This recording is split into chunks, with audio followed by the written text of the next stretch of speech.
Hi friends, welcome to short and hub channel. This is Hari Naganand, Edumudi short and instructor.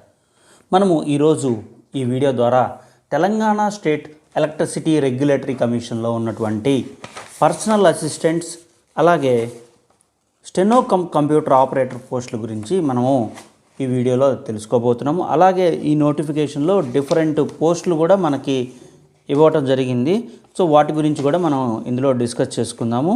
మెయిన్గా వచ్చేసరికి ఈ personal assistant ఒకటి, steno computer operator ఒకటి మనం ఈ స్టెనోకి సంబంధించి ఉన్నాయి, మిగతావి మామూలుగా ఉన్నాయి. సో ఈ వీడియోలోకి వెళ్ళే ముందు మనము ఈ షార్ట్ హ్యాండ్ సబ్జెక్టుకు సంబంధించి ఆన్లైన్ ఆఫ్లైన్ కోచింగ్ అనేది నామినల్ ఫీతో అందిస్తూ ఉన్నాము. సో ఇంట్రెస్ట్ ఉన్నటువంటి విద్యార్థులు ఈ షార్ట్ హ్యాండ్ నేర్చుకోదలిచిన వాళ్ళు మీరు మన వాట్సాప్ గ్రూప్ నెంబర్ అయినటువంటి 9704455002కి మీ పేరు ఊరితో మెసేజ్ చేయండి. సో మీరు ఆఫ్లైన్ ఆన్లైన్ ఏది కావాలన్నా సరే మనం అందించడానికి ప్రయత్నం చేస్తాము. సో దూరంగా ఉన్న వాళ్ళు ఆన్లైన్లో, ఇది విజయవాడకు దగ్గరగా ఉంటుంది కాబట్టి ఇన్స్టిట్యూటు, ఈ ఆఫ్లైన్ వచ్చేవాళ్ళు రావచ్చు. సో మనం ఏదైతే ఇప్పుడు చెప్పుకున్నామో తెలంగాణ స్టేట్ ఎలక్ట్రిసిటీ రెగ్యులేటరీ కమిషన్కి సంబంధించినటువంటి ఎంప్లాయ్మెంట్ నోటిఫికేషన్ వచ్చేసరికి ఈ ఎలిజిబుల్ లోకల్ క్యాండిడేట్స్ నుంచి కూడా ఈ పోస్టులకు సంబంధించినటువంటి అప్లికేషన్స్ అనేది అడగడం జరుగుతుంది. చూడండి, the commission intends to fill up the post and close to this notification and direct recruitment basis. ఇవి రెగ్యులర్ పోస్టులకు సంబంధించిన కాంట్రాక్ట్ కానీ అలాంటివి కాదు. Applications are invited from the eligible local candidates who strictly fulfil the said eligibility criteria. ఏదైతే నోటిఫికేషన్లో వాడు అడిగినటువంటి ఎలిజిబిలిటీ క్రైటీరియా మనం ఫుల్ఫిల్ చేయాల్సి ఉంటుంది. క్వాలిఫికేషన్స్ ఇవన్నీ కూడా మనం ఈ నోటిఫికేషన్లో ఉన్నటువంటి వాటి గురించి డిస్కస్ చేసుకుందాం. చూడండి, age limit. The age limit including all relaxations shall be as per the prevailing rules of government of Telangana as modified from time to time. As per GOMS number 30 general administration department dated 8/2/2014. Presently the upper age limit is 46 years as on date. రీసెంట్గా వచ్చినటువంటి ఈ జియో ద్వారా 46 ఏళ్ళు మనకి upper age limit అనేది fix చేయడం జరిగింది. Minimum age limit వచ్చేసరికి 18 years. సో లోకల్ క్యాండిడేట్స్ ఎవరైతే ఉంటారో తెలంగాణ స్టేట్కి సంబంధించి వాళ్ళకి 95% రిజర్వేషన్ ఉంటుందని చెప్పడం జరిగింది. చూడండి, local reservation 95% is applicable to the post notified as per so and so అని ఇచ్చాడు. సో ఈ నోటిఫికేషన్లో మీరు పూర్తిగా ఈ లోకల్కి సంబంధించింది ఏముంది ఇవన్నీ కూడా పూర్తిగా చదువుకోండి. ఎప్పుడు కూడా ఏ పోస్టుకు సంబంధించి మనం అప్లై చేసుకున్నా కూడా ఆ పోస్టుకు సంబంధించినటువంటి నోటిఫికేషన్ అనేది జాగ్రత్త పరచుకోవడం అనేది మనకి మెయిన్. ఎందుకంటే మనం సపోజు ఎగ్జామ్స్లో సెలెక్ట్ అయిన తర్వాత ఇంటర్వ్యూకి కానీ వాటికి సంబంధించినట్టు వచ్చినప్పుడు మనకి ఈ నోటిఫికేషన్లో ఫుల్ డీటెయిల్స్ అనేది అందుబాటులో ఉంటాయి కాబట్టి ఎవరిని అడగాల్సినటువంటి పని కూడా ఉండదు. అలాగే ఎవరైతే ఇన్ సర్వీసెస్ క్యాండిడేట్స్ ఉంటారో స్టేట్ గవర్నమెంట్, సెంట్రల్ గవర్నమెంట్ వాళ్ళు త్రూ ప్రాపర్ ఛానల్ ద్వారా కూడా వీళ్ళు అప్లై చేసుకోవాల్సి ఉంటుంది. వీళ్ళకి ఏజ్ రిలాక్సేషన్ కూడా ఉంటుంది తెలంగాణ రూల్స్ ప్రకారం అని చెప్పడం జరుగుతుంది. చూడండి, the eligible in service candidates should submit their applications to proper channel. Forwarding authority present controlling officer should forward the application on their letter head certifying no objection in forwarding his application with the following certifications together with 5 years ACRs. ఎవరైతే through proper channel ద్వారా apply చేశారో వాళ్ళ controlling officer మాకేం objection లేదని చెప్పి no objection certificate ఇస్తూ కూడా 5 years వీళ్ళకి సంబంధించినటువంటి ACRలు సబ్మిట్ చేయాల్సి ఉంటుంది. అది ఎవరైతే ఇన్ సర్వీస్ క్యాండిడేట్స్ ఉన్నారో వాళ్ళకి సంబంధించిన ఇష్యూ. మనం మామూలుగా బయట నుంచి అప్లై చేసుకునే వాళ్ళకి ఇవి వర్తించదు. సో వాళ్ళకి ఇన్ సర్వీస్ వాళ్ళకి ఏమి ఉండాలని చెప్పేసి దానికి సంబంధించి ఏదైనా ఎంక్వైరీ ఉంటే దానికి సంబంధించి అవి ఇన్ఫామ్ చేయమంటున్నారు. వాళ్ళ మీద ఏమైనా యాక్షన్ తీసుకున్నారా, లేకపోతే అది ఏమైంది, ఏదైనా ఎంక్వైరీ విజిలెన్స్ కానీ డిసిప్లినరీ ఎంక్వైరీ ఉన్నప్పుడు చెప్పమని చెబుతున్నారు. అలాగే ఫీజు వచ్చేసరికి 120 rupees మనం పే చేయాల్సి ఉంటుంది.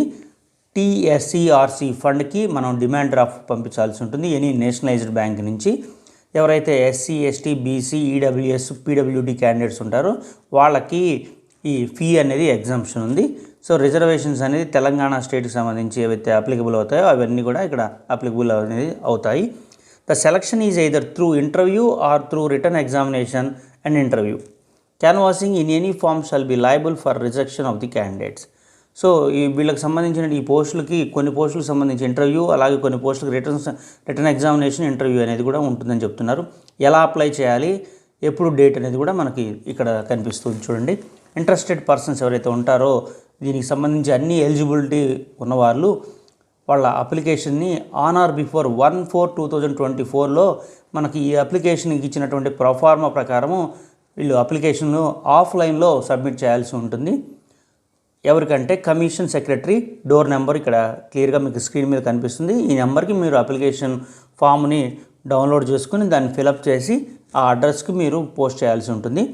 ఇందులో ఉన్నటువంటి అన్ని పోస్టులకి విడివిడిగా అప్లై చేసుకునే పని అయితే ప్రతి పోస్ట్కి సపరేట్ అప్లికేషన్ పంపించాల్సి ఉంటుంది.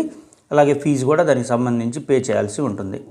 జనరల్ ప్రొవిజన్స్, వీటికి సంబంధించి కండిషన్స్ ఏవైతే ఉన్నాయో వాళ్ళదే అప్లికేషన్ ఫాము ఏదైతే వాళ్ళు ఫిలప్ చేస్తారో స్టూడెంట్స్ అదే ఫైనల్ అవుతుంది. తర్వాత ఎటువంటి మార్పులకి కూడా అవకాశం ఇవ్వమని చెప్పి చెప్తున్నారు.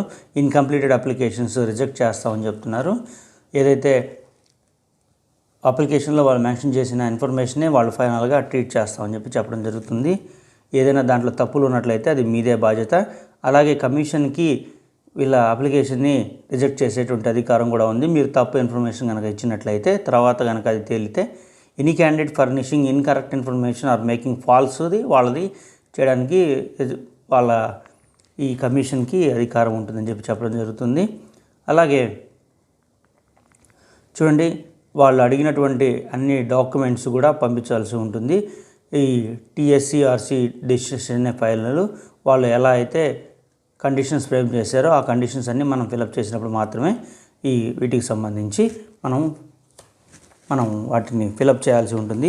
ఈ నోటిఫికేషన్ సంబంధించి డిఫరెంట్ పోస్టులు అనేది ఇవ్వడం జరిగింది. ఒకటి వచ్చేసరికి జాయింట్ డైరెక్టరు, అలాగే డిప్యూటీ డైరెక్టర్ డిస్ట్రిబ్యూషన్ ఒకటి, ట్రాన్స్మిషన్ ఒకటి, డిప్యూటీ డైరెక్టర్ లా ఒకటి, డిప్యూటీ డైరెక్టర్ లీగల్ ప్రొసీజర్స్ ఒకటి, డిప్యూటీ డైరెక్టర్ ట్రాఫిక్ ఒకటి, టారిఫ్ ఒకటి, డిప్యూటీ డైరెక్టర్ టారిఫ్ ఎకనామిక్స్ ఒకటి, డిప్యూటీ డైరెక్టర్ టారిఫ్ ఇంజనీరింగ్ ఒకటి, డిప్యూటీ డైరెక్టర్ ఇన్ఫర్మేషన్ టెక్నాలజీ సంబంధించి, అలాగే deputy director pay and accounts ఒకటి, డిప్యూటీ డైరెక్టర్ కన్జ్యూమర్ అసిస్టెంట్ సంబంధించిన ఒకటి, అలాగే అకౌంట్స్ ఆఫీసర్ ఒకటి, తర్వాత క్యాషియర్ సంబంధించి ఒక పోస్టు, అలాగే లైబ్రరీకి సంబంధించిన పోస్టు. అలాగే మనకి ఇప్పుడు 15th చూడండి మన స్టెనోకి సంబంధించి స్టెనోకమ్ కంప్యూటర్ ఆపరేటర్ 2 పోస్ట్ అనేది ఇవ్వడం జరిగింది. ఒకటి ఓసీ కేటగిరీకి, 2 ఎస్సీ కేటగిరీకి ఈ పోస్టులు అనేది రిజర్వ్ చేయడం జరిగింది. ఇది లెవెల్ పేకి సంబంధించి 6లో ఉంటుందని చెప్తున్నారు. ఈ పే బ్యాండ్ వచ్చేసరికి 9,300 నుంచి 34,800 రూపాయలు పే బ్యాండ్ అనేది ఉంటుందని చెప్పి చెప్తున్నారు. సో ఈ స్టెనోకమ్ కంప్యూటర్ ఆపరేటర్కి ఏమేమి క్వాలిఫికేషన్స్ కావాలనేది మనం ఇప్పుడు చూద్దాం. Basic educational qualification must be a graduate in any discipline form from a recognised university. ఏదైనా సరే యూనివర్సిటీ నుంచి మనకి డిగ్రీ అనేది కావాల్సి ఉంటుంది. అలాగే కంప్యూటర్ స్కిల్ ఉండాలి. The candidate must have diploma in computer application or certificate course in DTP. He must have sufficient experience in data entry. అలాగే must have good knowledge and operational experience in MS Windows 95, 98 and above. The candidate must be able to type minimum 40 words per minute in computer and be able to take printouts. చూడండి, computer skills ఉండాలంటున్నారు. DTP చేసినా పర్లేదు, లేకపోతే diploma in computer చేసినా పర్లేదు అంటున్నారు. వీళ్ళకి sufficient experience in data ఎంట్రీలో ఉండాలంటున్నారు. మంచి knowledge ఉండాలంటున్నారు. అలాగే ఎంఎస్ విండోస్ 95, 98 అండ్ అబవ్ సంబంధించిన నాలెడ్జ్ ఉండాలంటున్నారు. అలాగే మీకు టైపింగ్ స్పీడ్ వచ్చేసరికి 40 words per minute in computer మీరు చేయాల్సి ఉంటుంది. అలాగే ప్రింట్అవుట్లు కూడా తీయాల్సి ఉంటుంది. వీళ్ళకి ఈ జాబ్కు సంబంధించినటువంటిది drafting, noting, disposal of cases involving legal, commercial, వాళ్ళకి సంబంధించిన మ్యాటర్స్ అన్నీ కూడా వాళ్ళు డిక్టేషన్ ఇవన్నీ కూడా తీసుకొని వాటి ఫైల్స్ ప్రిపేర్ చేయాల్సి ఉంటుంది. షార్ట్ హ్యాండ్ టెస్ట్ వచ్చేసరికి దీనికి must be able to take short hand dictation with a minimum speed of 80 words per minute. అంటే లోయర్ పాస్ అయిన వాళ్ళు వీళ్ళు దీనికి ఎలిజిబిలిటీ అనేది ఉంటుంది. అంటే ఆ పరీక్షకు వెళ్ళేటువంటి క్యాండిడేటు ఖచ్చితంగా కూడా 80 words per minute రాయగలిగినటువంటి క్యాపబిలిటీ అనేది ఉండాలి. Experience in stenography and computer operation for 1 year. ఈ మొత్తానికి కూడా 1 year ఎక్స్పీరియన్స్ అనేది కావాలని చెప్పి అడగటం జరుగుతుంది. అలాగే మనం ఇప్పుడు వరకు కూడా స్టెనోకమ్ కంప్యూటర్ ఆపరేటర్ 2 పోస్టులకు సంబంధించినటువంటి ఏం కావాలనేది తెలుసుకున్నాము. తర్వాత వచ్చేసరికి క్లర్క్ కమ్ కంప్యూటర్ ఆపరేటర్ ఉంది.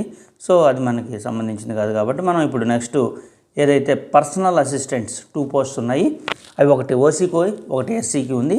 దీనికి కూడా శాలరీ వచ్చేసరికి పే బ్యాండ్ వచ్చేసరికి 5,200 to 20,200 ఇచ్చారు. ఇది కూడా డిగ్రీ కావాల్సి ఉంటుంది. వీళ్ళు కూడా డ్రాఫ్టింగ్ నోటింగ్కి సంబంధించినటువంటి నాలెడ్జ్ వీళ్ళకి కావాల్సి ఉంటుంది. వీళ్ళ చేత ఈ వర్క్ చేయించుకుంటారు.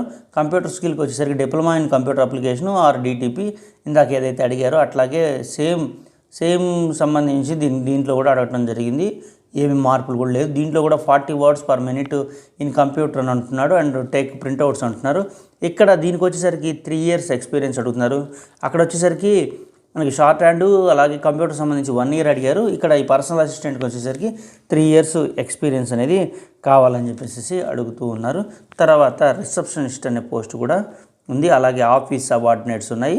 చూడండి, ఓసీ ఎస్సీ వీళ్ళకి ఎవరికైతే రిజర్వ్ చేసి ఉన్నారో అవన్నీ కూడా క్లియర్గా మెన్షన్ చేయడం జరిగింది. సో మనం ఏదైతే ఇప్పుడు దాకా ఈ తెలుసుకున్నటువంటి నోటిఫికేషను ఏదైతే మీకు నోటిఫికేషన్ కింద డిస్క్రిప్షన్ బాక్స్లో కింద లింక్స్లో అక్కడ మనకు ఇవ్వటం జరుగుతూ ఉంటుంది. సో అక్కడి నుంచి కూడా మీరు డిస్క్రిప్షన్ బాక్స్ నుంచి కూడా దీన్ని ఈ నోటిఫికేషన్ డౌన్లోడ్ చేసుకోవచ్చు. డౌన్లోడ్ చేసుకున్న తర్వాత పూర్తిగా నోటిఫికేషన్ని పూర్తిగా చదివిన తర్వాత మీరు ఈ జాబ్స్ సంబంధించినటువంటి అప్లికేషను ఫిలప్ చేయాల్సి ఉంటుంది. సో మరలా ముఖ్యంగా చెప్పేది ఏంటంటే ఈ షార్ట్ అండ్ సబ్జెక్ట్స్ సంబంధించి మనం ఆన్లైన్ ఆఫ్లైన్ కోచింగ్ అనేది అందిస్తూ ఉన్నాము. సో ఇంట్రెస్ట్ ఉన్నటువంటి విద్యార్థులు లేదా మీ మిత్రులు ఎవరైనా ఉన్నట్లయితే వాళ్ళకి తెలియజేయండి. షార్ట్ అండ్ సబ్జెక్ట్స్ సంబంధించి ఆన్లైన్ ఆఫ్లైన్ కోచింగ్ అనేది అందిస్తున్నాము. సో ఇలాంటి మరిన్ని షార్ట్ అండ్ సబ్జెక్ట్స్ సంబంధించినటువంటి ఇన్ఫర్మేషన్ కోసం మన ఛానల్ని సబ్స్క్రైబ్ చేయండి. Thank you.